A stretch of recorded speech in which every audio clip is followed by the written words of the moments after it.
Hey guys, thanks for checking out the Bucked Up Podcast. If you wouldn't mind hitting the like and subscribe button, we have new episodes coming out every Monday and Thursday. Let's get into it. It was at this moment that he knew. He bucked up. Now you fucked up. Now you fucked up. Now you fucked up. Now you fucked up. Now you fucked up. Now you have fucked up. I have a gripe to pick with you.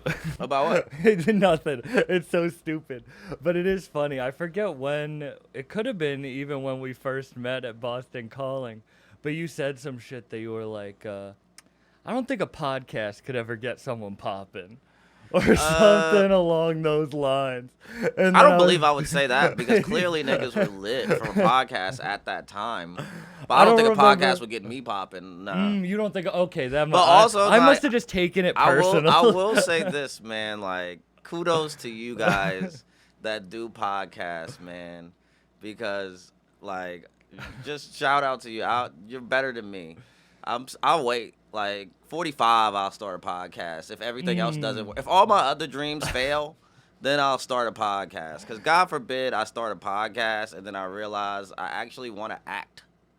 You know, like God forbid I want to actually do something creative, but I have to show up here every day. You know what I'm saying? Oh, like, I'm definitely in a box now. Yeah, it's like, yo, man, I already know. Like, I'm kudos. Like, I already know I would blow my brains out reading a sponsored ad. Oh, yeah. So yeah. Podcasting is just not for me. Yeah, but then you are one of the very few people who can just be a stand-up. That's what's up, man. That's what's up. I feel like I'm like, damn.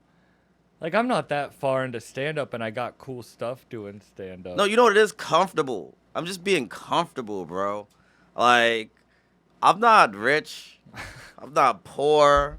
I've never had more than I've needed. I've never had less than what I needed. I've always had exactly what I needed. So now that I've realized that, I'm like, yo, I'm chilling.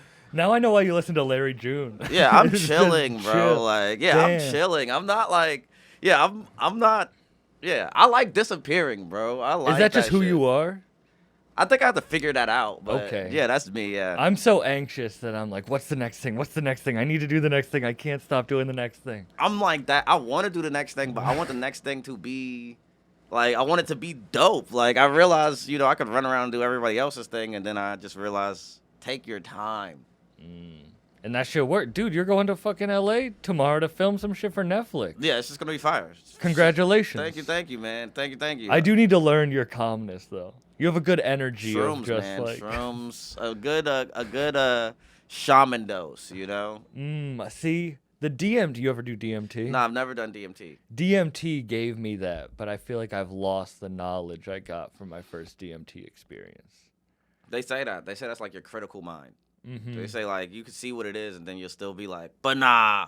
But the real thing is you can't really operate out of your mind in the real world. So. That you have to realize you are at that, because like I'll be in the coolest situations and I'll just be anxious as shit. And Yeah. like in my last DMT trip, they were like, you just got to be calm and realize you're cool in those. And still, I'm still anxious in those fucking... Yo, you know what I realized? What I had to realize is that energy is contagious. So it's like sometimes that's not even your energy, bro.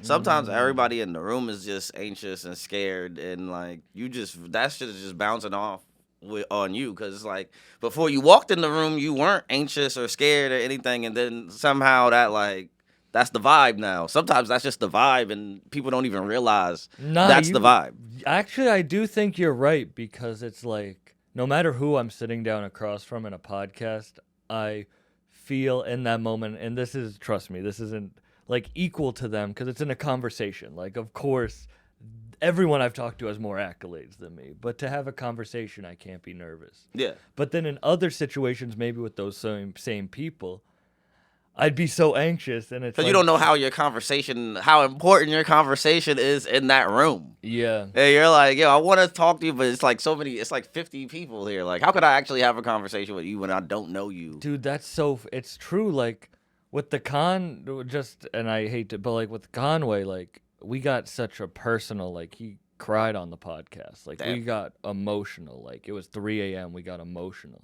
But then whenever we're in, like, the club or something together, I'll just be like, Sam gets no hose. Or just some Cause shit man, like you that. gotta adapt to this. You gotta adapt to where you are, bro. Like It's hell so no, fun. niggas. It's fucking wolves in the club. Like what am I gonna be out here looking all like I gotta chill when I'm in the club. I'm not a club person. That's when I'm my most anxious. Oh hell yeah, bro! Especially if you hate go to the club in club. Conway, you going to the club. Yeah. You going to different clubs, but you're not going to the fucking who has. I'm thinking of who probably has. Like you're not going to the fucking Chris Brown club appearance, bro. This ain't Poppy. No, this is scare people. Yeah, this is not Poppy. But the one good thing is whenever I'm with chicks and I'm like, they never care when you go to a Griselda event. There's no chicks at Griselda events. There are no chicks at the experimental rap show. That is what I've learned. Yo, other than the Loopers had fucking more hot bitches in the crowd. Irish, tell me I'm wrong. Than anybody. He probably went to school with them. That's what I think now, yo. Now when I see artists now, I'm like, yo, we have mutual followers. I'm like, are you lit or did you like go to college with like my homie or some shit? Oh, I guess that is true. Yeah. Artists these days, because artists these days, like they were Yeah. regular people last week. That is. Well, it's like we met in the stupidest way possible. Yeah, we met at Boston Calling. Boston Calling, because I was there with Lamont, just like before I did stand up. Before I was doing improv at that point, but Good that's times, something man. we don't talk about. Good times, man. And that was dope because we just got lit. There was, because Yeah, it was I just great. snuck so much weed in because there was no security. I don't even. Did I have weed? This is why is because I brought in ounces and grinders because they didn't pat us down. So then Hilarious. in the green room, I was just rolling up. and Hilarious. shit. I just remember Hennessy. Yeah, they Yeah, gave you a me bottle of Hennessy. And yeah, I just blacked out. I after did that. too. I think I remember going to see Cage the Elephant and then blacking out right after. I remember that. seeing Cage the Elephant too. I remember seeing Cage the Elephant twice that summer for no reason. They're a good band. They're really good live, They're a man. good I've band. never even heard. I've never even heard a song like just played like outside of the live sets. Like, but I've seen them like 3, 4, 5 times. I listen to so much rap that I call like musicians non-rappers, and my friends I'll be like Kurt Vile. I'll be like, this is my favorite non-rapper, and they're like, you mean You like gotta say that you mean like a sometimes. musician, like an artist? And I'm like, yeah, but I like non-rappers live. Like I like seeing. Yeah, they are. They put a lot into the show. It's live instruments. That It's- shit's fun. Rappers, there's no middle ground for a rap Bro, concert. It's this is either the worst or the best. What I realized about rap concerts is this is really it. When I was 21, when I came to New York, 18 is like Currency. It's like the Currency, Kid Cudi, Mac Miller. There's even B.O.B. There's XV. There's fucking people you're not even thinking about anymore that were coming out and doing all these like little shows. So I used to go to shows all the time, and then YouTube pops and SoundCloud pops, and then Chief Keef comes and shit like that. And then I started going to shows, and I started realizing like, oh, you niggas never came to a show before. Yeah. Like I'm at your show, but you've never done this. Yeah. Yeah. Uh-huh. So like you don't even understand what to even give me. Yeah. Like you don't even know. Well, like, that's why you were asking what's different about Griselda before the podcast. Yeah. Because when you see them live, there's no vocals, there's the beat, and they rap every word. yeah, Because they're fucking 40 years old. yeah, They have to. They've spent all that time learning the craft of performance. Cause yeah, they're like, and just vocal and voice control. And yeah. shit. But nah, dude, I saw man, I can't go to like trap concerts anymore. Cause like I saw Hoodrich Pablo Juan before he got robbed. Yeah, Also, funny point, comedians get canceled for what they say. Rappers get canceled for getting robbed. hey man, Like, Hoodrich Pablo Juan got robbed twice and lost everything. listen, did Hoodrich Pablo have it to begin with? He was pretty poppin'. He really was. He, like, came up with, like, the Lil Uzis, and he had the Atlanta scene poppin'. Like, you know I was who I'm- over 25 at that time. How old are you? I'm 31 now. So Okay. anything that happened after 25, like, you know, I had pretty much picked everything by the I'm time 24. I'm still in the like finding new music. Oh, you're lit right phase. now, bro. Yeah. Nah, it's almost over, bro. Well, It'll stop at like 27. And then I'm gonna start interviewing like. Because you know what happens, man? Your singer-songwriters. mind is blown. You're like, it's only so many times you can blow your mind. My mind's already pretty blown with music. It's like. Yeah, it's so many times. I'm on a fucking Conway song. How like I'm good now. Like Yeah. that's why I hate. It's so rude, but I hate. It's not like comedy, and comedians don't really get like.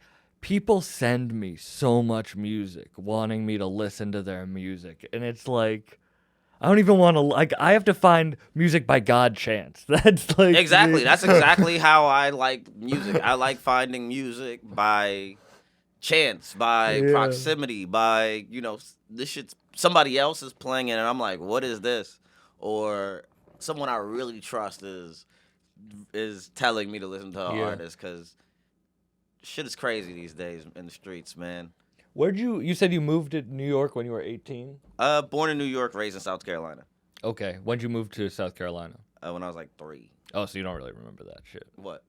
Like New York beforehand. No, not really. Just in the house, running around, falling. Yeah, that's about it. Moved to New York to do stand-up? Yeah, moved to New York to do stand-up when I was 2009. I figured out I wasn't going to go to college. I was like, why waste your money? I went to college and still do stand-up. I'm in debt. I was like, why waste your money? Just give it to me, and I'll put a little bit into rent. No, that's a good... Were you doing it at all beforehand? Yeah, I was doing like bullshit like in South Carolina before, and then Yeah, it was enough for me to get confidence. Then I came here and realized I sucked, and it was like starting. Yeah, I might as well have not been doing it before I got here.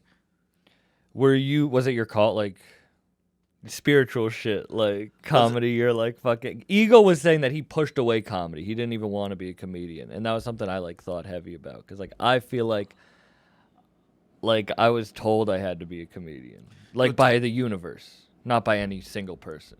Yeah, no one told me I had to be a comedian. I knew what comedy was from a young age, and I grasped what people were doing through comedy, and I was like, I want to do that. Like, I just want to talk for a while. Like, when I started doing comedy, at like 17, 16, and that's when you want to talk to people, and people are like, what do you know? Shut up. Like, no one really wants to hear your opinion. So comedy was my way to just get my opinion across, just so I could talk for a long period of time without somebody cutting me off and agreeing with what I said. That's a good point because when I was a student, I hated writing. Yeah. And I was like, I want to do any job where I don't have to like write. And I didn't even think about like talking is like I do like just talking and no one's stopping you. Yeah, I just wanted to talk, bro. I just want like. For so long, I'd be trying to tell people shit in regular conversations, and they'd be like, "What are you talking about?" Were you a quiet kid? Huh? Were you a quiet kid? No, I wasn't really a quiet kid, but yeah, I don't know what it was. I was slightly weird. I don't know, but yeah, I would be trying to tell people things, and they just would not get it, or I'd try to tell a joke, and they just did not think it was funny. So then I had to just go to the group and be like, "No, I'm gonna tell this to mad people, and they're gonna tell you." It's funny, so you can be like, oh, shit, damn. Yeah. What made you said you got up at 16 for the first time? What made you get up the first time? I came in the house one day, and my mom said, why do I see you all the time? Why don't you have a job or something? Why don't you do anything? Did you not have anything? No, I was just smoking weed. So, yeah, I was like, all right, bet. I'm going to go do an open mic. Fuck that. Yeah, then Good set? There, yeah, I had a good set. I had a good first set and then bombed for so long. Yeah, they call that after beginner's luck. They say you start. A lot of people get beginner's luck, and then you bomb, and then like from the bomb you get like PTSD, and then from there you do sets and you just know too much about what can go wrong. So you're like telling jokes, and you're like, oh shit, they turn their head. Oh man, he not laughing. Oh, this nigga's a dick right here. I already know. Like, you're already in your head for, like, another. So it's like you have one good set. You're like, I'm good forever. Then you have one bad, and then you're bad for, like, oh, wow. The stupidest thing about my first good set was I used a fake ID to get into the Comedy Store, and I got on Kill Tony. Yeah. Like, you know Kill Tony? Yeah. It's like a minute of stand-up. Yeah. So my first set ever when I was like 17 years old on Kill Tony. And I had a really good set, but that's a minute. Like, that doesn't, but it's at the Comedy Store. Felt good. Like, if I would have bombed. I would have bombed.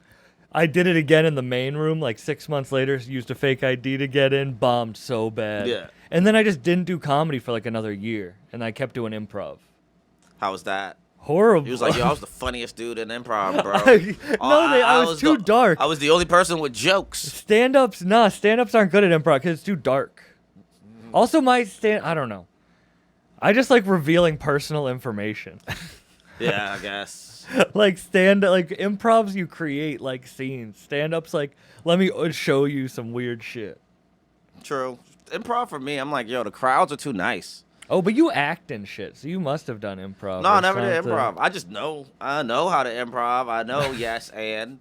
The only thing you need yes to know. and. Okay, you said this, you didn't define it, so I could play with it a little bit. Yeah. I know the basis of improv. And Once if you do stand-up, it doesn't really matter. Yeah, and if we start improving, if we start doing improv exercises, I can fall into the exercises just from having comedic timing. Break yeah. into an improv scene. Yeah, I could do an improv scene easy. That's pretty dope, though. All right, you started at 16, and now you're filming something on Netflix. Yeah, just stand up, just some stand up. Yeah. Well, you've done other shit. It's filmed stand-up on Netflix because you've done. Yeah, that's the other first shit. time I'm putting stand up on Netflix. Is this your first shit out, like stand-up? Nah, I've put out a lot of things. I put out, I did Gotham Comedy. Mm-hmm. That sits online.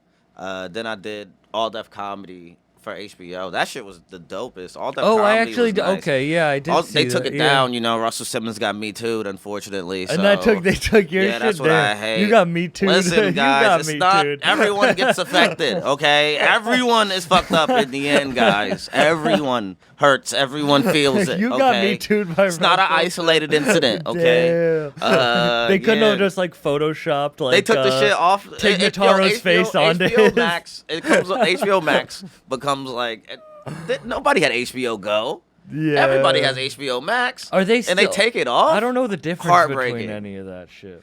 They They should just put Tig Notaro's face over it. It's heartbreaking, man. Heartbreaking. She was at Boston Calling too. I remember that. nice. Tig. Shout out her. Shout out her.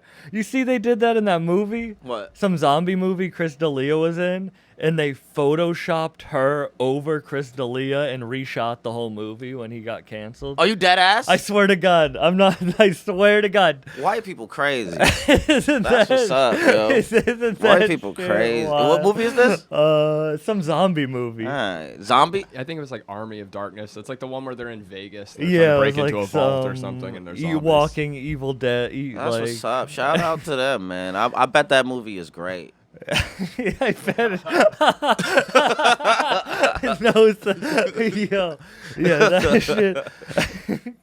That would be wild. Just having that is crazy. Wait, can I Google this? Yeah, yo? Google Wait, that please shit. let me Google this. They put her shit over. You know what sucks? Media moves so fast. You don't even know who gets Me Too'd or gets like is he good now? Oh, Army of the Dead. That's Army the of the Dead. Wait, hold up. Army Chris of- D'Elia. Chris D'Elia, yeah. Everyone listening, go Google this right now. Yo, please, everyone, look at this They did this shameless form of white guilt. Oh my God, white men will overcompensate and miss the whole point. Oh my God. Is that right? When white people overcorrect, they miss exactly what we were all because he actually wanted mad to about. fuck 18-year-olds. That's crazy. That monster. Damn, that's insane. Wow. He's literally guilty of like they'd meet him in a hotel bar and be like, "Cool, so we going upstairs to All right, fuck," he's and they'd be bringing like, 18-year-olds to a bar. Wow. Don't bring him to Wow, a Chuck he's E. just- so he's Cheese. basically just bring like- him to a Chuck E. Cheese Oh or my something. God, I don't even. Yeah, Well, you're not gonna have him meet you at your hotel room. You gotta have him Yeah. meet Listen, in the man, when lobby. you get famous, man, you don't got time no more, man. if you're not coming He's up to like, fuck, yo, I bye." just filmed like 2 movies. He's like, come on, are we doing? All right, go fuck with whoever you want to fuck with in Lancaster, I can't actually. I Pennsylvania. can't imagine. No, I can't Like, imagine. yo, It would be like- tough, cause like, I had a girl. on a date go, how famous are you gonna get? Because that affects how far we go tonight. I swear to God, non-joking. I've had a chick tell me. I have had a chick be like, "I'm not who you think I am." I'm like, yo, bring your ass out to this date. Let's go get some drinks. Like, what are you talking about, yo? As soon as I got, dude, I have no followers. Yeah. But if I have more, like, it's weird how girls' demeanors change. I had a girl, yo, I'll never forget this. I had a girlfriend in high school. And, and I put, like, my first set online, like, one of the first New York sets I ever did. And remember how you could have, like, a video on your MySpace page? And, it glitched. And it went to, like my video was on, like, everybody's page when, like, you would go to the next page. You were the first person to go And viral. she was not happy about that. That you went viral. Yeah. Shit, that was like my first time. I was like, I don't know why you're not happy about this. Like, if that is the thing, like, this sounds like, if I am on everybody's page, that sounds like the most lit thing Yeah, that could sounds happen. amazing. She was not happy. Yeah, dude, the video of me doing stand up of fucking, cause like, my grandma has Instagram and shit. So, like, my grandma and shit will see me do some jokes that are, like, wild. Yo, my mom has an IG now, Well, I guess you're older enough, but, like, it's weird that your parents are gonna see you say some crazy shit. Not to you. You're too calm. I'm just anxious. My mom see my brother say crazy shit. She's seen all my older brothers saying crazy shit. So I guess that's true. I'm chilling. Yeah, you're good. As long as they laugh, Are you the it's like- youngest? yeah. I'm youngest of 7. As long as they laugh, they're like, yeah, that's right. Youngest to 7. Yeah. That's what my dad is too. My mother had 7 children, but I'm actually the youngest of 10. God Just, damn. like, Expendables and, everybody. That you have to called her- be calm. Yeah. You- Yeah, I'm the youngest because I get called out for everything. Because everybody older, they try to, like, push their, like, I don't know what it is. When you're, like, the youngest, like, you can't wild out. Because anytime you wild out, everybody's like, this is my time to be a big brother and tell you to sit down and be calm and shit like that. But also, like, what gets me about being the youngest is, like, I'm also, like, the person they could come to when everybody else thought they were crazy. Like, so they'd be like, I'm not, I went over there. Am I wildin'? Am I wildin'? And I'd be like, nah, you not nah, that's not crazy at all. But now I'll be playing those situations back in my head, and I'm like, nah, they out they fucking mind. Like, my brother and sister are crazy. That makes me think. I'm an only child. And that's the 100% the reason I'm anxious all the time. I was just left alone to overthink shit all the time. Oh, nah. Because I was like a loner and an only child. Damn. So I was just like... Yo, I was the youngest, right? But when my sister went to college when I was in 7th grade, after that, it was like, my mom had, like, the downstairs of the house, and my sister's room was upstairs. It was just me and her room. And after she graduated in, like, 7th grade, she left. Bro, it was like I had an apartment up there. I was just chilling. I had a room to the outdoors in my high school bedroom. And I was such a loser, I never snuck out. Bro, I could have snuck out any night. I had I used to sneak out all the time. Like, that was my thing. Sneaking out, like, oh my God, like, I was of a country kid where you're supposed, like, that's what you're supposed to do as a suburban youth. Everything, I did every escalation. You went to see Cage the Elephant twice in 1 year. Bro. You did everything. Bro, my first concert, Backstreet Boys, 2000 All right. Millennium Tour. No, that is wild. Okay, That I'm is like wild. quintessential, like, first generation black wealth. Do you know what I'm saying? I went to the Backstreet Boys. I went to Backstreet Boys. That's the bro. American dream. Bro, wasn't even in the nosebleeds, bro. Brought some merch, bro. Who else? Oh, merch. Who was buying merch? You should have rocked that at the podcast. Yeah, I had the bucket hat. I was That shit was supposed to heavy. wear your T-shirt. Oh, it's all good. It's all good. So Buy the T-shirt, though. Buy the T-shirt. We'll put a link somewhere. I have it in there. So I took a girl on a first date to an Ani DeFranco concert. Who's Ani DeFranco? Exactly. This girl definitely turned out to be a lesbian. That's the queen lesbian. Like, Hilarious. that's the, like, it was like, you know who else has a lot of lesbians in their concerts? Kevin Gates. Interesting. I went to a Kevin Gates show, and it was all lesbians. You know who had a lot of lesbians at their show when I went? Sid. Well, she is a Oh, lesbian yeah, now, so yeah, that's, okay. that's a part of it. She's a lesbian. I thought we were going to say SZA. No, Sid. Sid the kid. Sid. Oh, my God. Sid. Sid show was nothing but, like, a bunch of beautiful women there with their girlfriends. It was nice. And then great music. Great music. That's the R&B can be good. Back to the point. Rappers either put on the worst show. Oh, we got Oh, way bro, off track. bro, you wanna talk the about Hood shows? Rich Pablo Juan. Let me just The tell shows. You want to talk about the worst show? Bro. Yeah. When I realized I'm not going to shows anymore. Now, this artist, they have become a better performer since. But I saw Kodak Black fresh out of jail. Like, fresh out of juvie, Kodak Black. Like, skirt, like... The good old days. Like, yeah. skinny Kodak. Short hair. Kodak Bop, like, just went viral last week. You know what I'm saying? He just got out of jail. I saw Kodak Black do his first show in New York.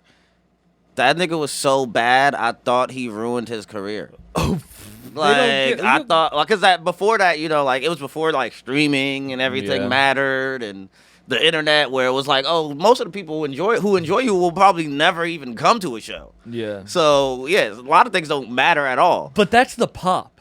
So, like, that was before COVID. Now, post-COVID, you see Smoke Perp, 7 people in the audience. And That's I hope, crazy. dude, Wi-Fi's funeral. He was kind of a dick, so I don't feel bad saying this. I love a few Wi-Fi funeral I like his songs. music, too. But there were 6 people in the audience. And he went out and did 1 or 2 songs with his back to the audience and then left the venue without saying hi to the 6 people who were pumped to be the only 6 people listening to you do music. I would have told all 6 people there, pull out their phones. I would have been like, yo, don't shoot shit behind you. As a joke, I'd be like, we already know how this internet shit go. Yeah. I'd tell them the truth. I'd be like, yo, listen, we down bad at the label. I'd be telling them all types of shit. I'd be like, bro, I'm on tour. I got to pay my mortgage.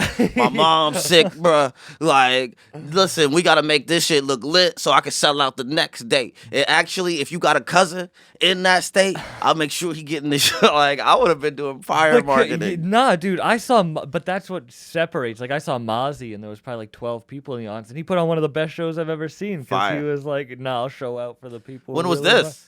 Right before pandemic. Interesting. Mozzie put out a fire album during the pandemic. Mozzie's one of my favorites. Yeah. Like, he's one of the most underrated. Like, I liked him in like the Blah Da Da days back in like 2015, even before Kendrick co-signed him and Fire. shit. Like, I've had like Young Thug, same thing. I was on, and shout out to your dude that you put me on to, Strick. Strick, yeah. Dude, he's fire. Strick is fire, I man. saw you post something about him, and I had known him because I've been Young Thug since like literally before he signed to 1017 and shit. So when I saw you post, I was like, I'll check his shit out, and it's dope as fuck. Yeah, it's fire. Strick's got a lot of hits. Like, he gives a lot of game. You know, he's the machine. He gives out. He's a part of a lot of products you don't even know. So yeah, There's so many people like that. Yeah.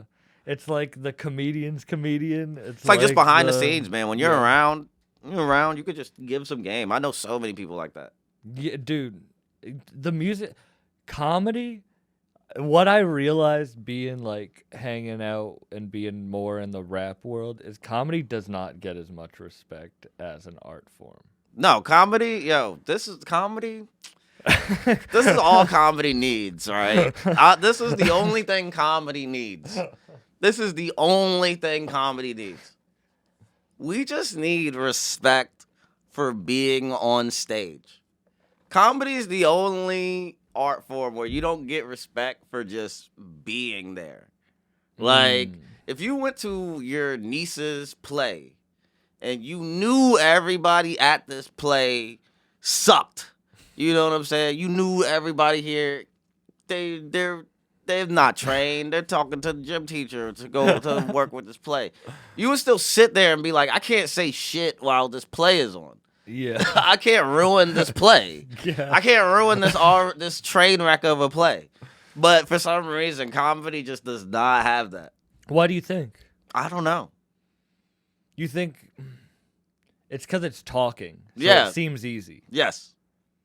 And also, everyone thinks they're funny.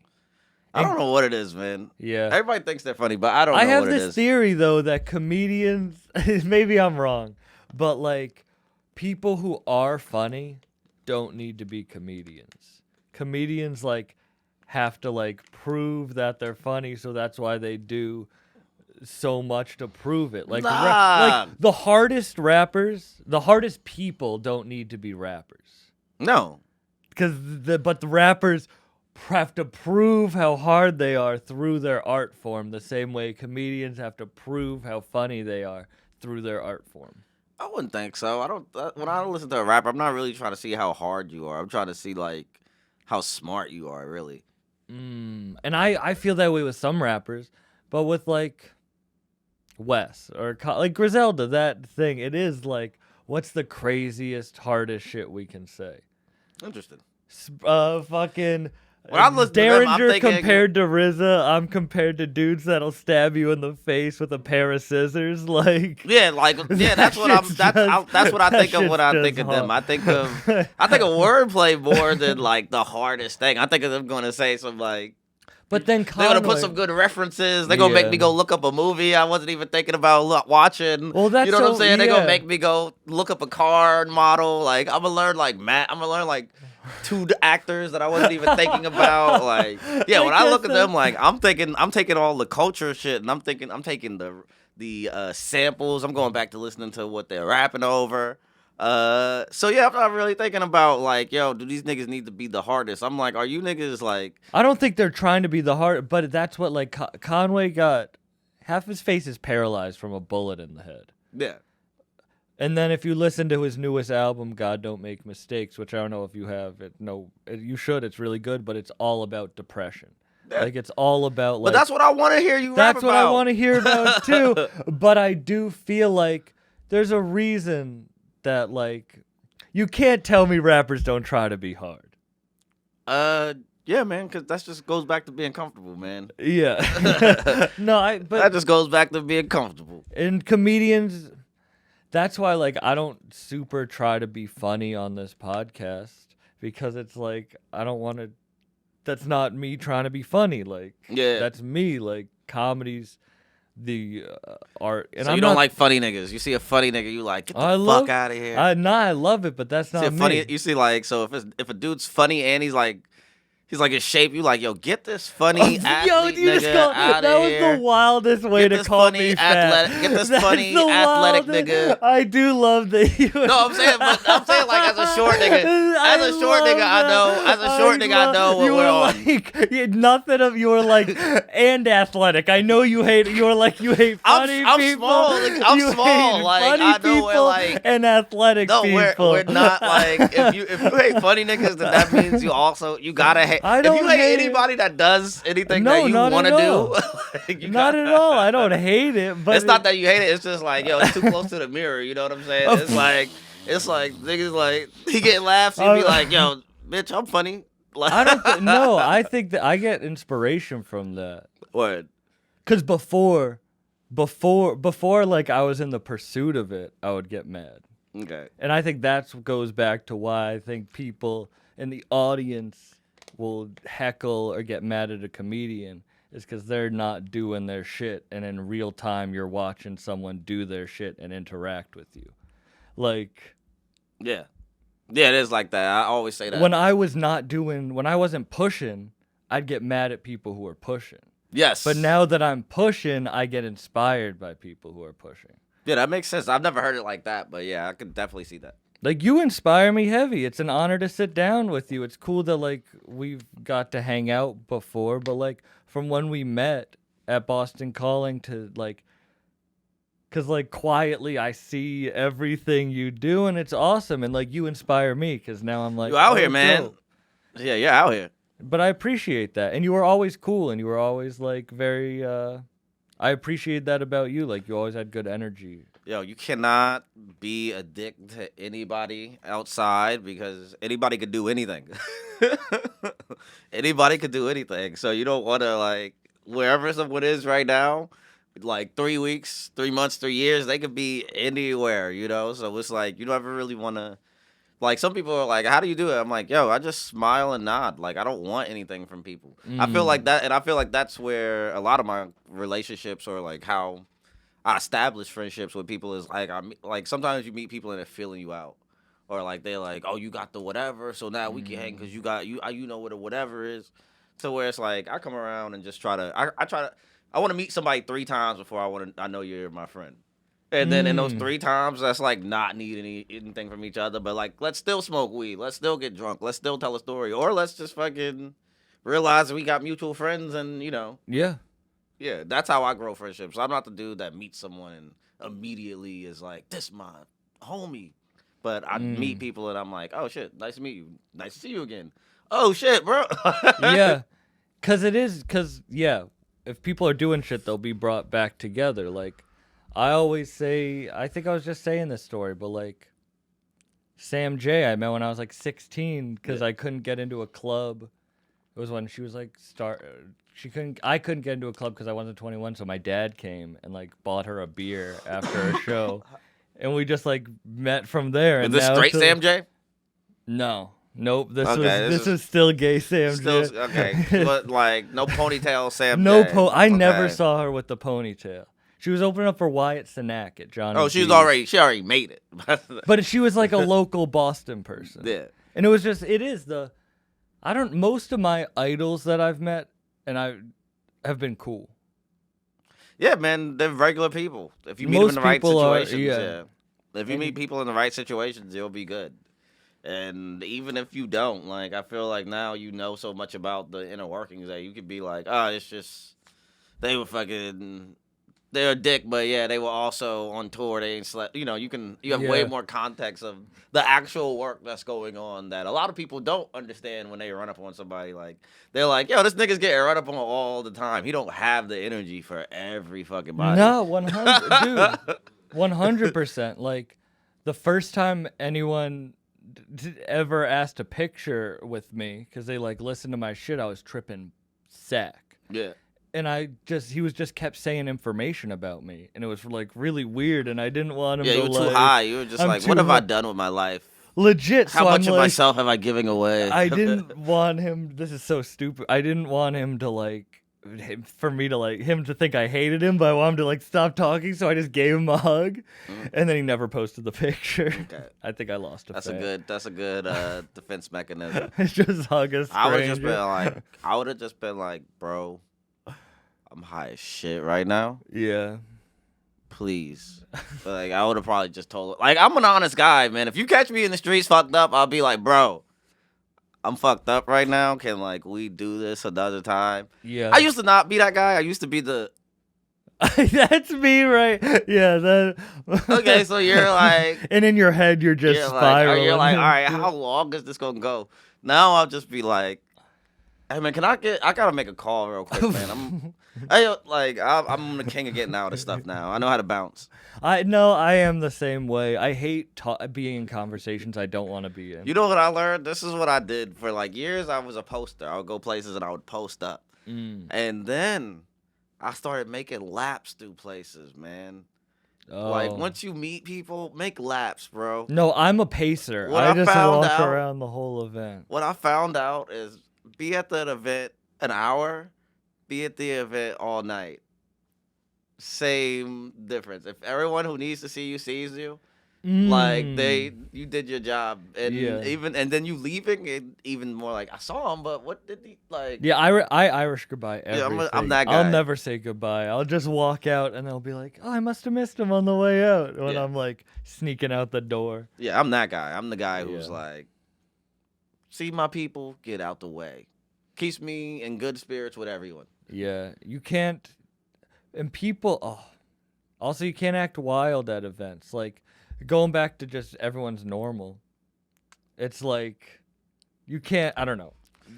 What do you mean you can't act wild? Like the more people I'm around, the more you just like act chill. Like you can't go up to anyone as a fan. Oh yeah, no. You can't go up to anyone, and the more cool people you meet, the more you realize that. Yes, but you see, the thing is about like artists and stuff, you have to meet them twice. You have to meet them, and then you have to make them realize why they should remember you. So you have to be like, you walk up to somebody, you're like, hey, I'm Sam. And they're like, Sam, I do the Bucked Up podcast. Yeah. Oh, yeah, bro. Like, oh, remember they were telling me about your shit. Like, Yeah. you got to, like, break their fucking defense. No, 100%. Like, you just the hello is like a tap. That you're like, nah, yo, we did the thing back then. And they're like, oh. People get so offended when you forget them, and I'm like, I'm mostly stoned. I'm sorry. I don't mean to like. No, I'm I that don't mean too. to remember. Like, I don't mean to forget who you are. I'm No, sorry. we're outside. We're meeting people Yeah. all day. I think someone said you can only remember 100 faces. I wasted those on like niggas in high school. And you've been around people since like you were young, so you probably just like whatever. People everyone's grow normal. like yeah. mask now. I just smile and nod. Good to see you again. Oh my God. Yeah, I'll be. And they'll be like, "Oh, I don't think we've met." Oh, Oh, I'm so sorry. Yeah. Yeah, that's me. And Do you feel bad going into places reeking of weed? No. Bro, I don't even smell weed anymore. I don't either. I don't even smell weed anymore. Yo, so they were. I don't smoke weed. They were looking. Like I don't smoke weed around like children or something like that because I know like, oh, it's crazy. Like my like I have a balcony. Like my apartment's balcony is like half and half. So it's like the next door is right, the neighbors are right there, and they have the window open. I know they have a kid, so I'll be like, "Fuck, I'm not." So where gonna do you burn. smoke? I smoke on the street, and then whenever they have it closed, I'm burning up there. Okay, all right, that's nice. See, I feel bad because I bought this cookies bag. It's like a sponsor because it's smell proof. Mm-hmm. Definitely not smell proof, bro. Because I pull up everywhere with this shit, and then I'm like, oh, I probably reek of weed. They were looking at studio spaces earlier, and like this is like a professional tour of the space, and I have my fucking weed bag, and every one we pass, I just hear the. Yo, it's good, man. Hey, weed is legal, bro. You're not doing a thing wrong. Yeah, yo, last night I told you I was fucking tripping walking around the city for so long, and I'm on the phone with my dad. I have an AirPod in, and I have a 40 in one hand, a joint in the other, and I'm just walking, and I look up and I see a group of cops, and I stop, and I'm like, hey guys, like have a good night, just because I didn't want to be weird. I look up and it's the full precinct, and they just look at the alcohol in the joint. They're like, the guy literally goes, at least you're being honest. And then just. That's hilarious. That's the white privilege, though. No, you're not doing anything illegal because you can smoke weed, and I really don't think they're forcing drinking on the streets anymore these days. It was way better than getting pulled out of my car last time I was in That's New York. New York for you, man. Very lax. Might be a little too lax, right? Yeah. I like LA a lot more than New York. I like LA. I'm about to go out there tomorrow, so yeah, I'm looking forward to LA. Are you nervous? No, I'm excited. Not nervous, man. Yo, put the reps in. I'm ready. And you took the week off just to relax. Yeah, I took the week off. I'm chilling, bro. You know what you're going to do? Know it. Wrote it down. Checked the transcript. Then, yeah, we're lit, bro. How do you prepare for something like that? Forever. You just prepare forever. I've been preparing since 2020. So I've been preparing since 2019 because I thought we were going to do it in 2020. So Oh, so this has been in the. yeah, they were been supposed in to do works. the Netflix is a Joke Fest in 2020, March, the same date in Insane 2020. Pete and friends. Same thing, man. This thing has been on the books forever, and yeah, the world shut down. So I had a set. You know what I'm saying? Like, or what I thought was gonna be a set, or what I thought I would have eventually turned into a set or some shit. And yeah, the world shut down. And Are you happy it didn't happen back then? fire? Yeah, hell yeah, hell yeah. You know what's crazy? What's funny is the world shut down. I was like, oh man, I'm gonna still make a special. So I made a special, like The one you shot at that at the shoe private shop. Yeah. I made a special at the. I filmed a special at the private shop. Shout out to them, Myrtle Beach, good people. And yeah, I still have that, but I put that to the side because I kept on telling the jokes, and the jokes kept on getting bigger and bigger, and things kept on moving to the. It was just forming differently. So like where now I'm like, yo, thank God we didn't film it 2 years ago. Like I'm such a better comic. This is the first set that I'm going into this one like I know what to do. Like I know exactly how to do it. So if it gets anything of the reactions that it's been getting in rooms on camera would be great. So, like, if you come up with, like, a new bit, like, I don't even really want to talk, but, like, you have the bit about your brother, whatever. Do Yeah. you do that in that special, or is that saved for later? I'm saving that. Okay. I'm doing Kev on Stage after Netflix. Kev on Stage has a Keep Your Distance comedy. So I'm doing a set on that in the summer. So those sets go right up immediately after they film. So I'm going to do a Netflix set, and then I'm going to do an internet set. Because I'm, like, interested, like, how you compartmentalize your jokes. Like, what's Yeah. going to go to what's going to go to what. Like, jokes that you probably do and are never going to go anywhere. Like, Yeah, this is like what I'm looking at it. I'm looking at it like, okay, boom, we're getting to send these jokes away. So once I do this special, I'll tell these jokes probably if I feel it. Yeah. If we're having a good night and I want to just autopilot it through a set, and I don't want to go to work immediately right away, I'll probably be telling these jokes. But I'm looking at it like, I can finally stop telling COVID jokes, I can finally stop telling these jokes. Yeah. And then I can grow after that. Like, it's like cutting off something, just gets, growing another one back. So when the special, the Def Jam, gets deleted, Mhm. those are jokes that you thought you were done with. But No, they're now, done. They're done. No, those are that'll done. never come out. Like, They'll you never can come never back. release that as just like. No, I'll probably find the set and I'll put it back out again. Yeah, but I would never tell those jokes again. No. Isn't that weird though? Like, That what? those jokes are kind of right now lost in time. They're somewhere. They're somewhere. I got them on my. I have them on my. At least thing. you have it. Yeah, I have tons of them. Yeah, Mhm. yeah, they are done. They are. It's a Moonlight joke. I had this Moonlight joke. Oh, I was like, about like- the movie. Yeah. Yeah. And that shit was like my favorite. It was going off, and I was like, oh, I gotta take this to Def Jam. And I told it on Def Jam, and was like, It's done. Yeah, and you can't. wasn't really- even a closer. you It was can't like even a middle joke. It was like a middle joke, but I just made it a closer. You can't bring a Moonlight joke back. No, now. not in No, 2022. Like, it's so we deep. had to kill it in 2018. How long's your set for Netflix? They said it's about 12.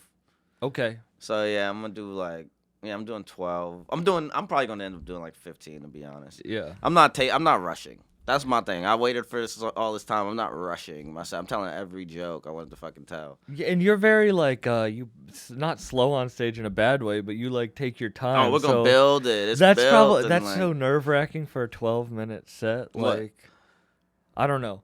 Like, you want to get all your shit in, but you have to take your time. I don't want to get all my shit in. Yeah, you've been doing comedy a lot. I want to tell the jokes I plan on telling. Yeah. Yeah. Damn. Time, bro. Like, yeah. No, I used to want to get on stage and be like, but not anymore. I don't really care to get on stage and like prove I'm funny. I get on stage and just be funny. And you are. You're Yeah. fucking killer. But that's just comes with repetition and time. Yeah, I hate that, like, that feeling. I threw that feeling away. That feeling when you get on stage and you're like, I gotta prove, I gotta validate to you that I'm funny. I'm like, nah, if you're not laughing at this one, it's you. I'm not gonna. Yeah, that's what I did at that show in Rockland, and I had a horrible first half of the set and all right second half, whatever. What do you mean? Like at the show that we did, or that I got the guest spot in my It wasn't a first bad half, set, bro. my first half was because I was trying to prove, because they just called me up on stage. I was just trying to prove, and then I slowed down because I'm not a speed person on stage. I slow the fuck down. Yeah. But I'm still new, and that goes back to the podcast thing that we were first talking about. I've been doing comedy 6 years, 3 years of so many sets a week. That's not a lot of time at all. But I have something that then lets me sell out a show in Philly, so I need to be able to balance the You should just only being No, a you should do that more. You just sell out more shows. You should do it once a month, once a week, if you want. But I want to be able to be a good enough comedian.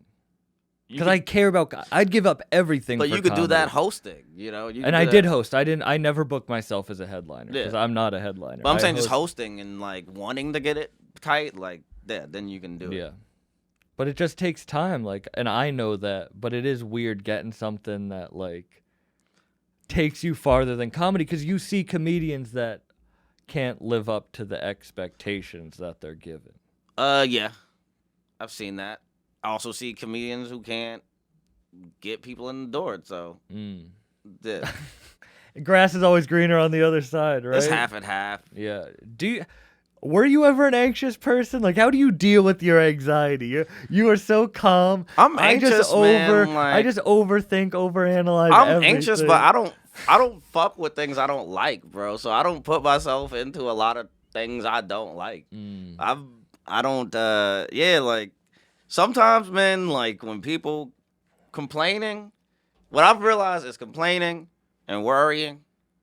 Some people act like they want to solve the problem.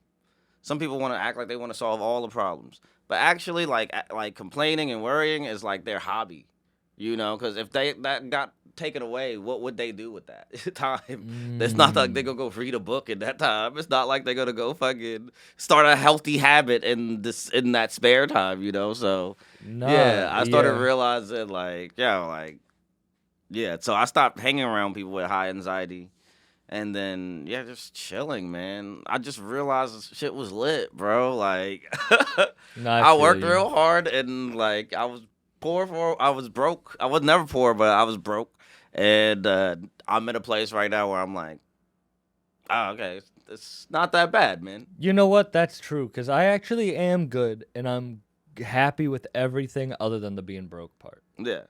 No, I was broke for a while. And I'm broke now. Like, everything I do goes back into it, and everything else is happy. But, like, there's always that, like, little nagging shit, voice. I gotta fucking like, pay this fucking, behind on doing the fucking, and if I don't do I did, and then you're counting the time. Oh, gotta do, yeah. So. That's the only, honestly, that's where my only anxiety sits. Oh, that'd be over. But then after that, it'll be something new. So, exactly. Since once you realize it's always something new, then you can just... It's always yeah, because if everything was good, you wouldn't want to do shit. Yeah, also writing. I will say writing, man. Writing. Like, how do you force yourself to sit down and write? I just write. Like, I don't... pen and paper? Pen and paper, man. I just write. I don't... Journal comedy at all? Like... It's all the same. Everything's the same. I have a structured notebook and then I have a free write notebook with no lines or anything. I write in that like all day. That's what's the difference between the two? Structure is like if I'm gonna write if I have like a screenplay idea, then I'm gonna start writing the structure in the line notebook. I'm gonna do the whole outline and then I'm gonna start actually writing every day. Same way I would write.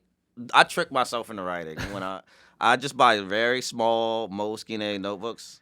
Like the Moleskines, like wait, how did you pronounce it? Moleskines. I don't know if you said the E or whatever. I don't know.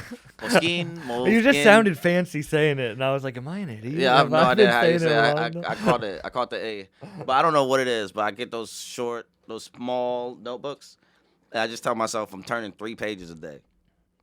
3 pages. You give yourself. This is what I do. 3 pages. Yeah, I do 3 pages a day. Every day. Every day. And no matter the time of the day. I would like to do it early when I go get coffee. So I try to do it before noon or 1, but nah, don't limit really. If it doesn't come out, and then even if I have writer's block, we're just gonna write about having writer's block. It's you know we're just gonna write about why. If we don't have anything to say, we're just gonna write about how we don't have nothing to say. You know how you're blowing my mind right there because, and I know it's so simple, whatever, but it's like you were talking about complaining as a hobby. Just take that like complaining and write it. Yeah, and it becomes a positive. Yeah. It becomes something that you're supposed to be doing. And I used to be good at journaling, but then like, it's not it's not like it's I guess it's journaling. It's super journaling, but it's not like it's.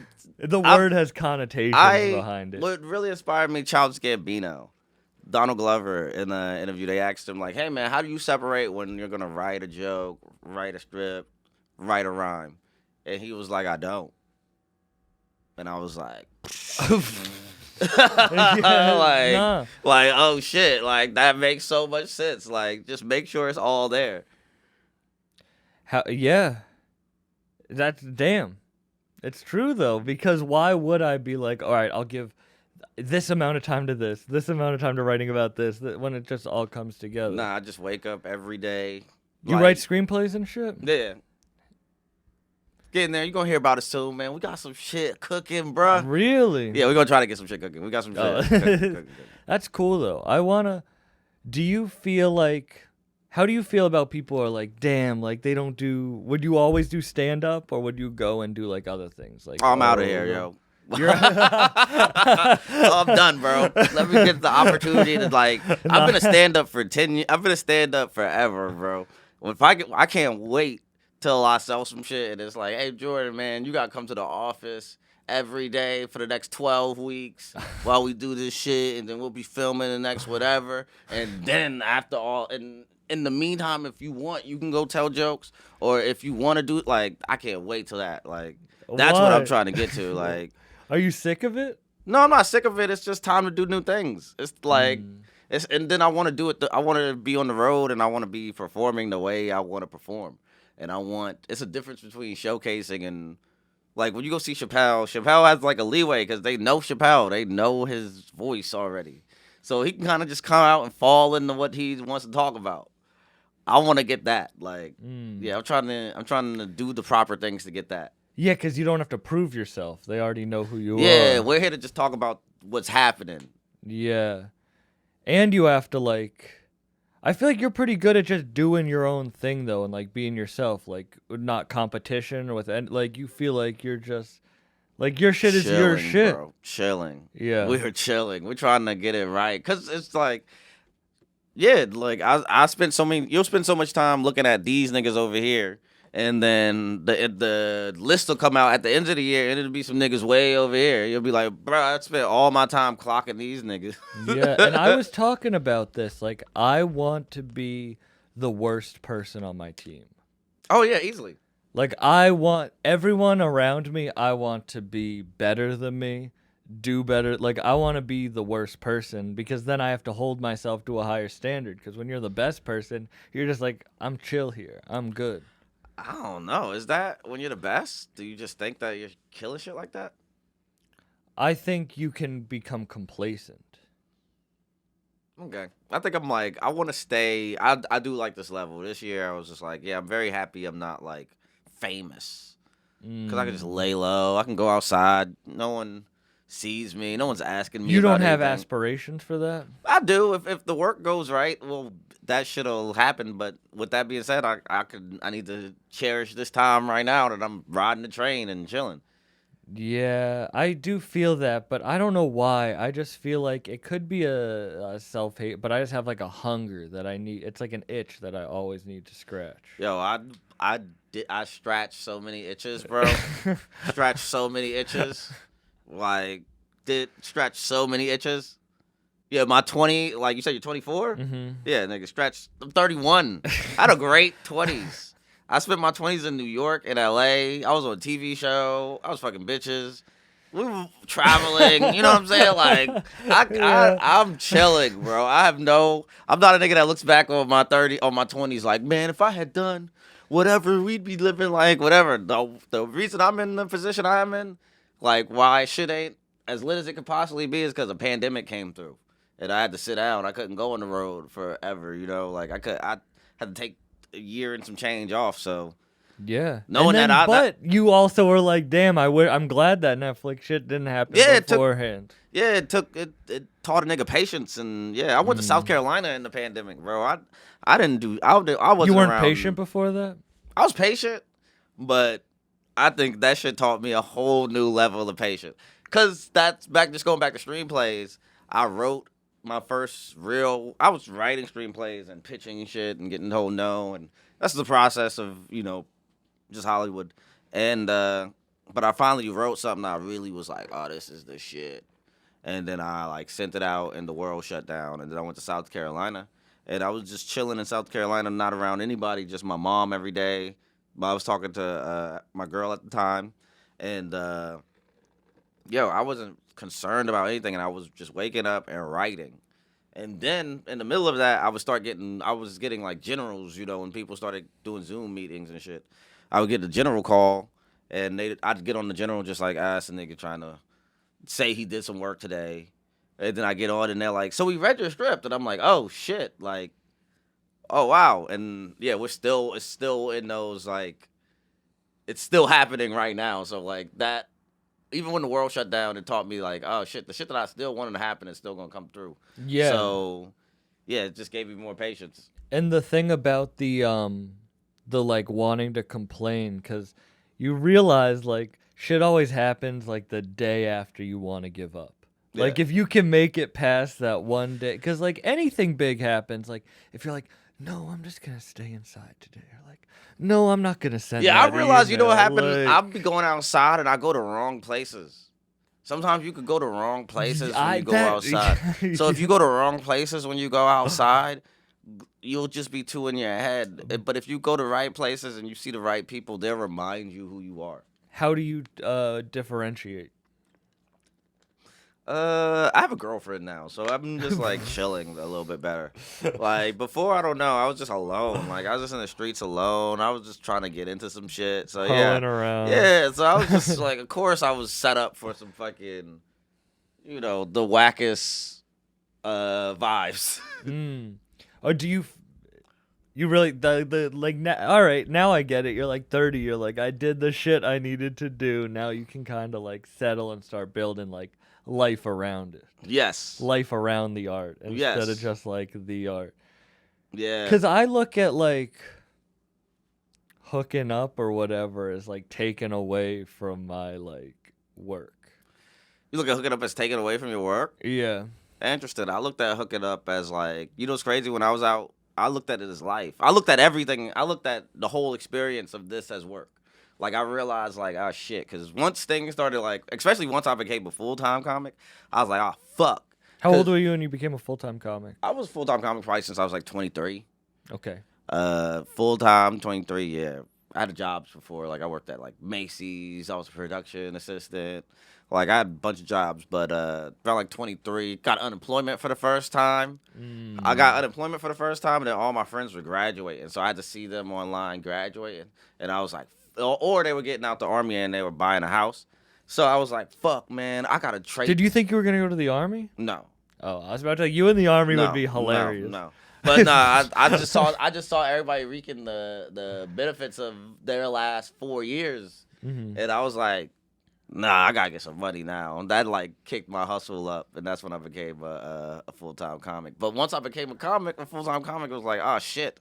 See, and then once it wait, got better, what you just said, I don't mean to interrupt you, but is very important, and I hope people are still listening and who want to be comedians. Because you said when I made the decision to be a full-time comic. yeah. You have to make that decision. No one's Yes. going to make that decision Yes. for you.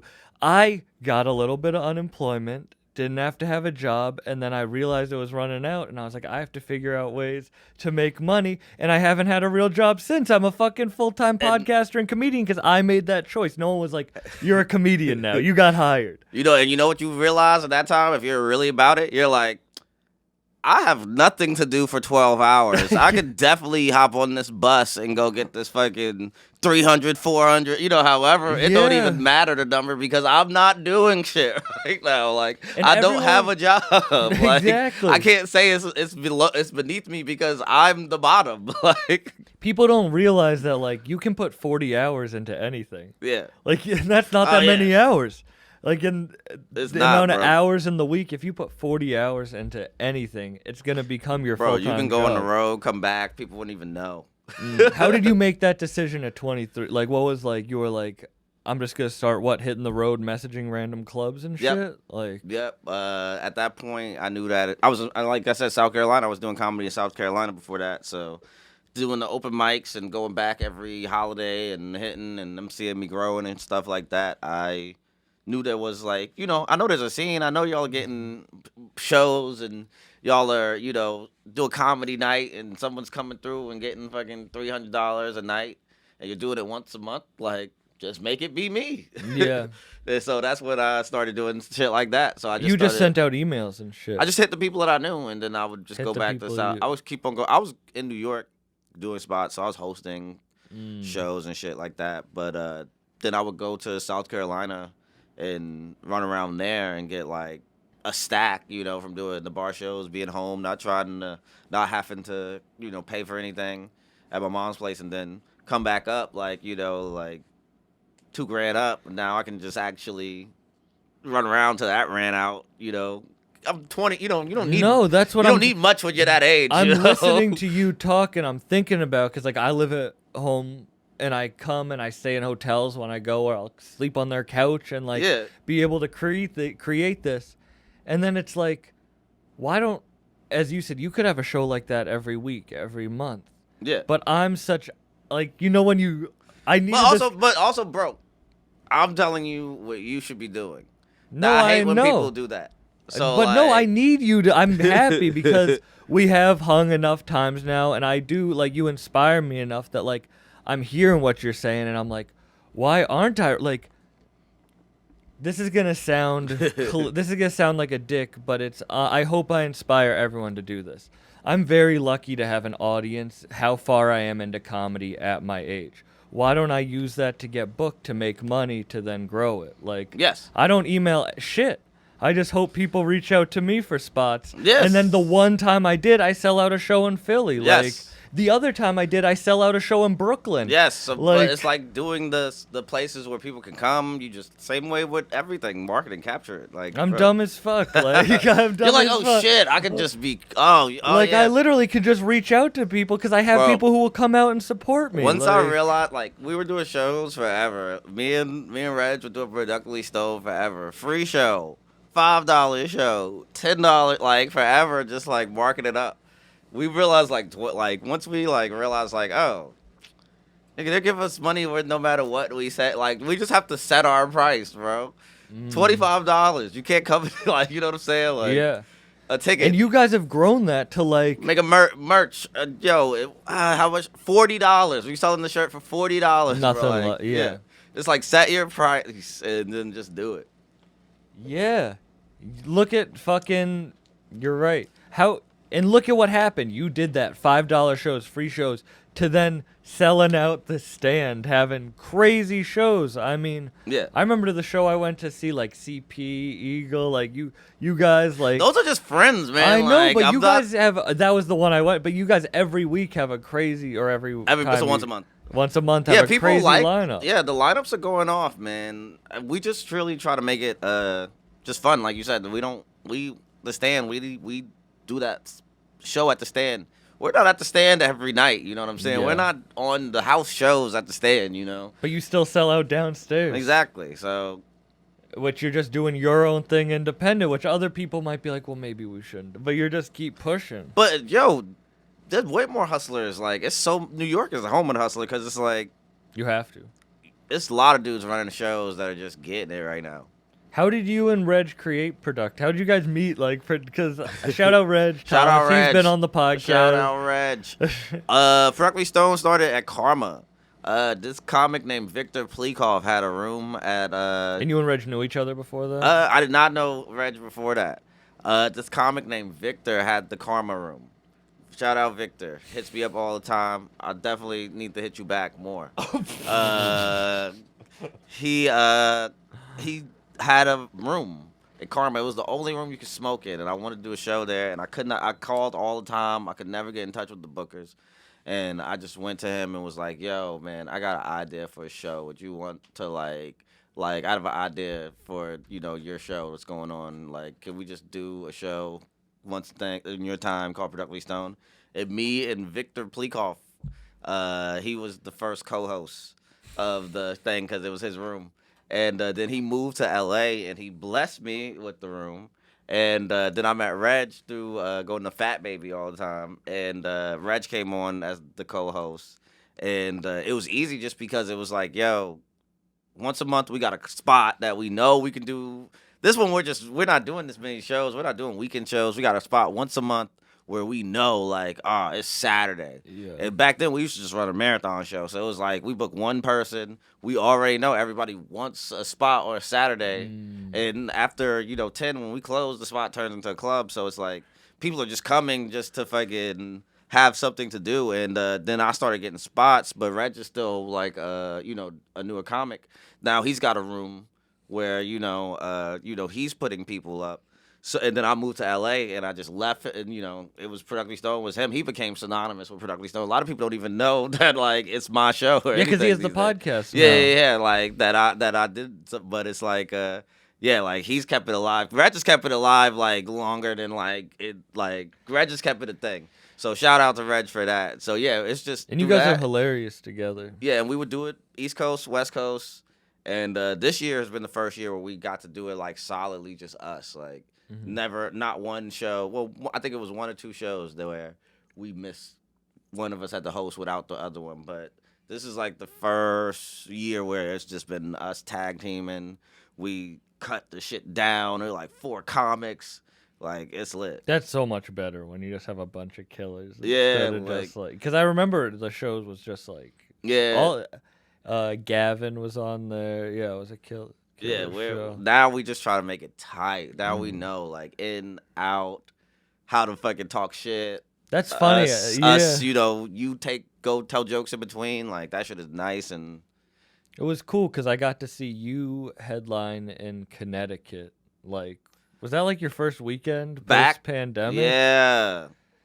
And then that was dope. That was awesome. That shit And was sold then- out, bro. Yeah, It was fire. that was such a fun show. It was like the week after my They didn't birthday. want us in the green room.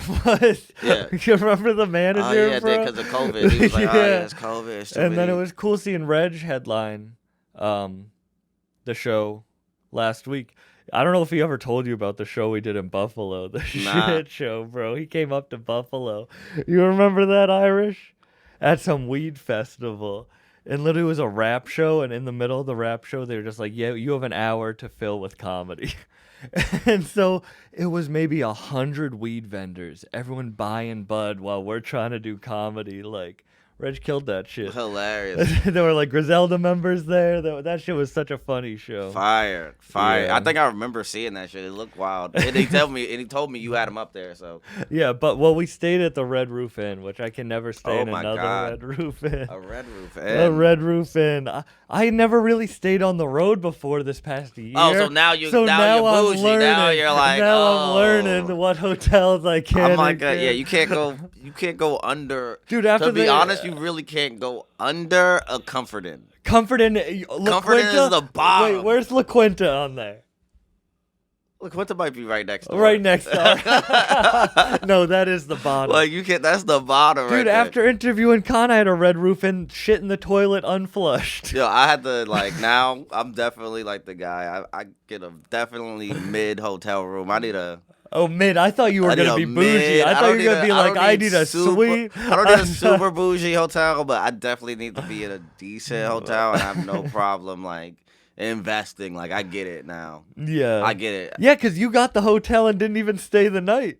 Yeah, exactly. Yeah, yeah. That was bougie. I was like, damn, they're balling. Oh, that's just 'cause, yo- that's what Netflix money gets you. No, Hotel just what rooms for working 3 That's hours. what working gets you. I'm just That's what kidding. working and I'm doing just- a show you wasn't even expected to do. Like, I definitely did that show for Reg. Like, Reg was like, "You want to go up here?" I was like, Oh. I would be chilling, bro." Like, but I did. I went because I was just like, "Yeah, I like driving. Really, Yeah. like the drive is beautiful. I like driving, and I like driving. I like smoking, and I like talking shit. So yeah, Hey, that's it's easy. Like I'm like, that's a day. I'm not gonna be doing shit. And it was in that fancy ass nightclub. It was nice. That man. looked That like shit a was fire. fucking Vice City nightclub. That shit was fire. I had a way better set than I thought I was You gonna killed have. that shit. Yeah, that You shit was killed fire. that shit. Yeah. Oh, the fucking I'm such like a cuck on stage where I won't yell at people for filming. I felt so happy that you did. Oh, I have time, man. Time is the thing. Like these days, I have all the time in the world on stage, bro. I'm learning. I still am trying to master it though. There's 3 crowds. There's fucking great.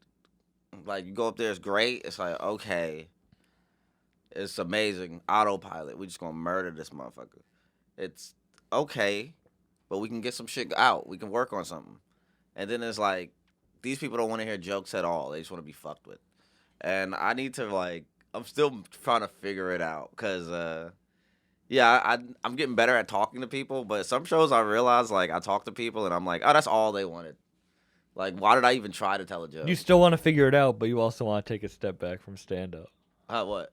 You were just like, I still am trying to figure that shit out. Like, do you feel like you can get to a point where you like step away from trying to figure shit out? Nah, but I'm doing get more comfortable in the space and time. Yeah. And also, I guess you have so many years and hours under your belt, you can't step away to do other shit and come back comfortable like a bike, kind of. Oh yeah. When I was in LA, I did stand up, but mostly the road. I did sets, but I never had rhythm. I never had any rhythm. New York got me back in my rhythm. New York got the confidence back. I will say that. I just like LA more than New York, I think. For lifestyle purposes, Lifestyle, yeah. Yeah, lifestyle is the shit. I Comedy wise, got chased by a gang of rats a few months ago in New York. Do you remember? Why? I was tripping again, walking the streets. Oh, you thought you got chased by No, them, no, right? I really did. And I was walking down one of like the food blocks, you know, where all the restaurants are, and it was late after they were all closed. And I walked by, and I was with this dude Brian. Shout out Brian Daly. I guess this was more than a couple months ago. And all the trashes just started emptying rats out on the street, and we weren't tripping too hard, and the rats started chasing us down the street. This is a true story, man.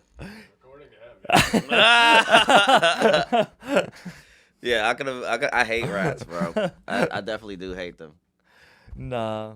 So you're going out, you're filming your shit, then you're doing the Kev on stage. That's in June, July. Mm. I'm going to this Netflix. This is Joke Fest. How long after you film it does it drop? I have no idea. To be continued. To be continued. All right. But in the summertime.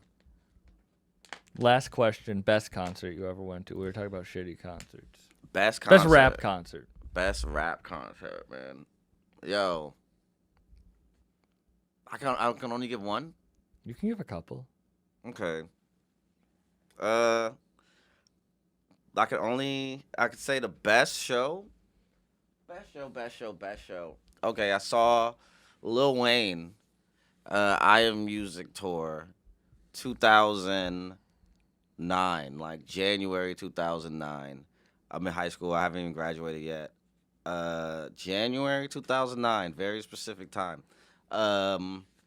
He is touring the Dedication 3 and the Carter 3. And he gets to a point in the concert where he goes, all right, man, I got these new artists, and I'm going to let them rap for you. And he brings out Nicki Minaj and Drake. And Drake does Ransom. And then next month, So Far Gone comes out. So that was a great one. Right after that, I saw Jay-Z do a 9/11 show that was on Fuse, so every fucking guest set was there. Like Kanye, Mary J. Blige, Pharrell, Kid Cudi. Like when the Blueprint 3 came out, he did like a 9/11 tribute show. Is it hard to turn up while you're tributing 9/11? It was pretty fire. You can't one's mosh top. during a 9/11 tribute. I would say right after that, I gotta give another Jay-Z show. I went to see I guess this is a sandwich right here. Jay-Z, Jeezy. It's the day Lil Wayne's supposed to go to jail, but he doesn't go to jail because the jailhouse caught on fire randomly. Very, very small hip hop fact. And Jeezy's performance. Jeezy is the intermission in the middle of Jay-Z's set. So like, wait, Jeezy's the intermission. like they're co-headlining, but he's basically the intermission. Oh. Like, so Hove comes out, does like 20, like a few songs, and then Jeezy comes out and does like 20 in the middle, and Hove come back out and does like another 30. You know, that's like same way they did the Drake and Future show. They did the Drake and Future show like that, and they did the Drake and Migos show like that. But say that to say, Jeezy comes out. He's like, "Yo, man, we gotta do it for my brother Wayne. He went to jail today," and he brings out Nicki Minaj to do Bedrock.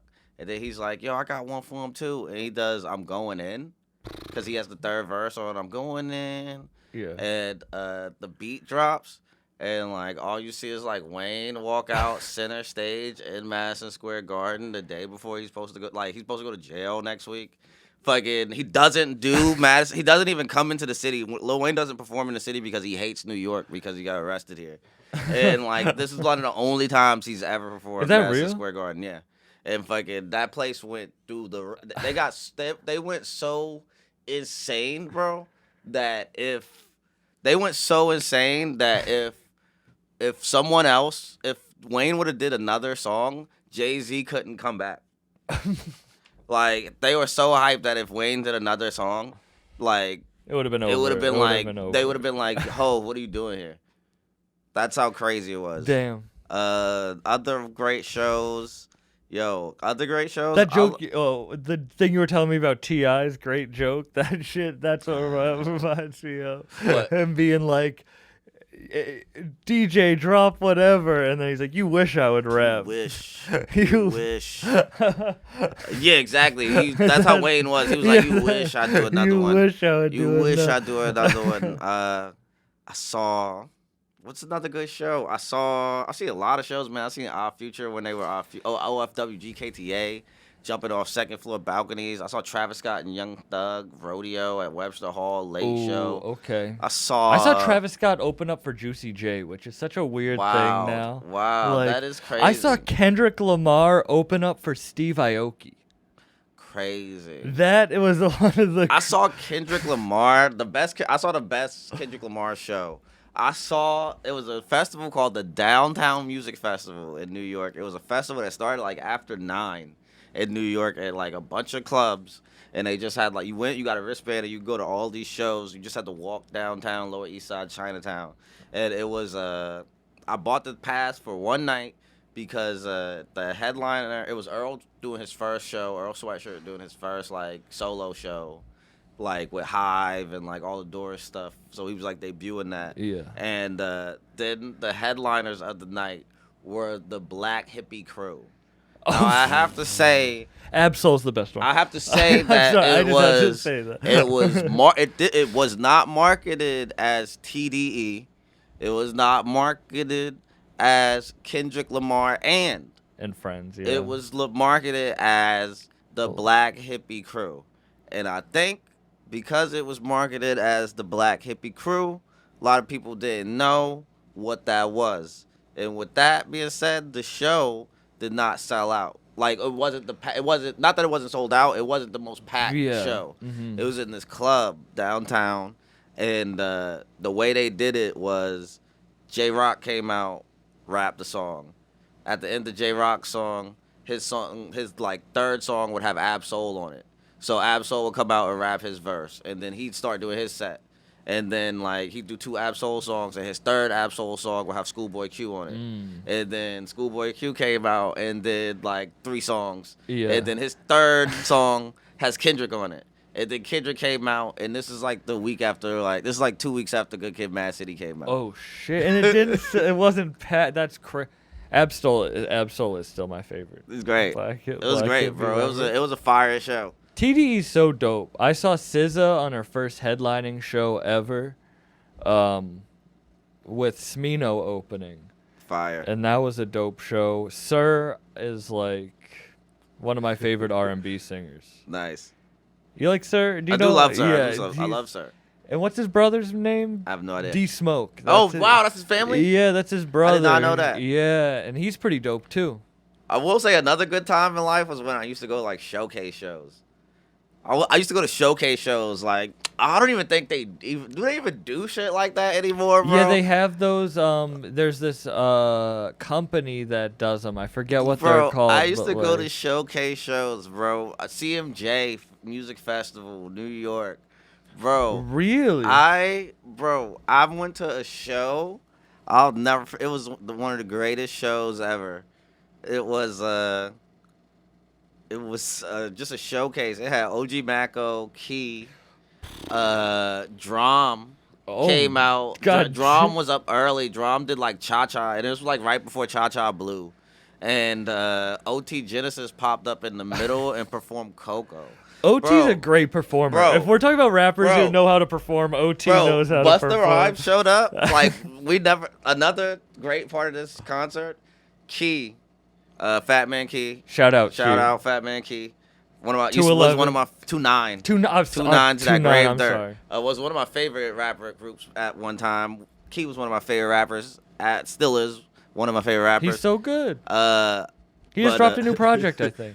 But I said that to say that what was the train of thought? Busta Rhymes. Oh, I was telling you a side note that Key brought 21 Savage out. Key 21 Savage was just in his entourage.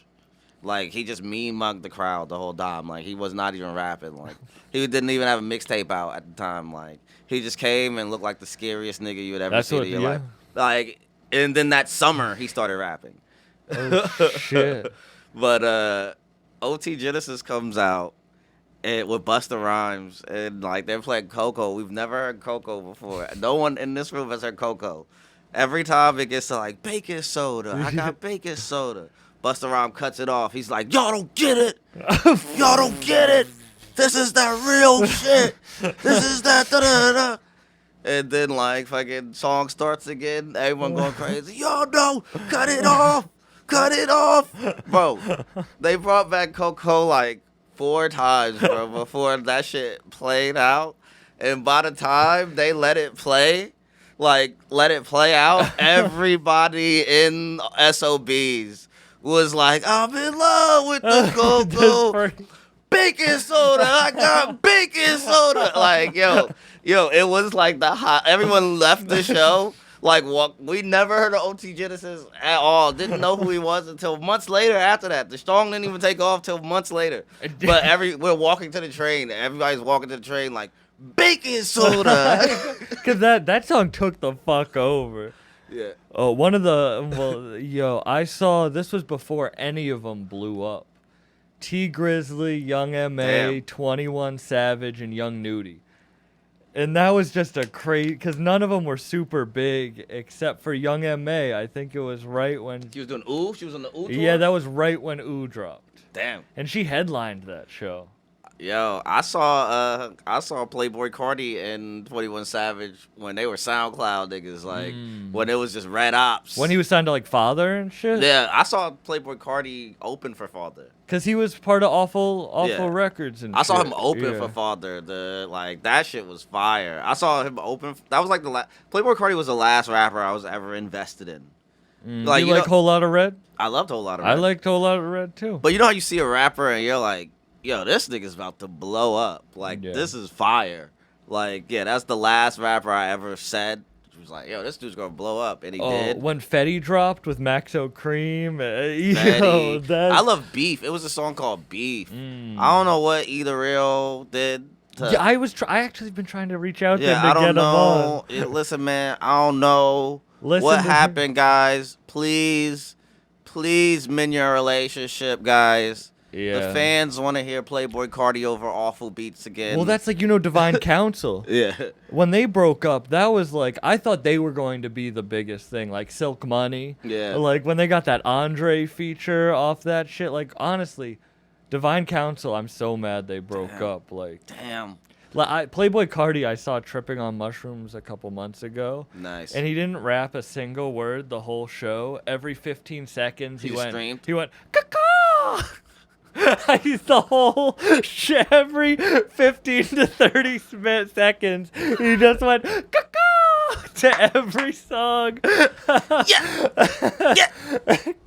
It was and I'm tripping, and I'm like, is this real? Yo, how lit was it? It was pretty lit. I loved it. Hilarious. Damn, I wish I would have saw it. I wanted to go see it at the Barclays. I got COVID. Oh, damn. Yeah, sad. I did want to go see it. I was getting in shape for the mosh pit, honestly. I was like stretching. I was doing like squats. I was making sure my cardio was up. You gotta be ready. I can't mosh because I got glasses. I was a mosher in my day, man. I feel like I was a part of the fucking generation that brought moshing back to hip hop. Yeah. Like, I was mosh. I just wanted to go see ASAP mosh. Another great show. Fool's Gold. Day Off 2. Fire. ASAP Ferg, Danny Brown, Migos, Ben Trill, Travis Scott. Free show. That is a crazy show. I saw, speaking of moshing, the last I saw Denzel Curry open up for Ghostface Killah. Wow. And Horror, Horror? No, With the nines instead of R's. They do punk.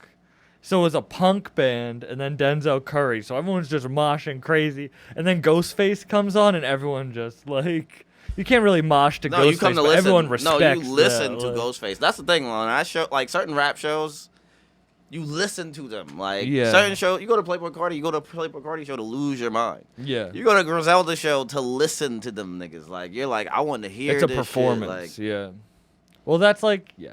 There's some comedians that you go to laugh, and there's some you go to listen to what they Yeah. have to say. some of them. So you could do both. Which one are you? No, I'm just kidding. We'll end on that. Thank you, man. This was dope. It was an honor that we finally got to sit I'm happy down. we did it, man. I'm happy. Follow me, guys. Follow me, Jordan Rock. Easy. Hit that like and subscribe button.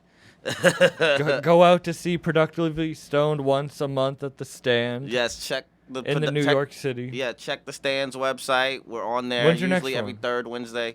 The 18th of May. So Oh, come I think through. I'll try to pop out. Please. The 14th is the first time I got booked at the Stand. Let's get it. I'm excited. All right. Irish, you want to plug too much content shit? Yeah, too much content.live for the website and on social media. Listen up, everyone. I've never done this on the podcast. I have a Patreon. I just set it up. More details coming soon. I hate promoting myself. Bye, everyone.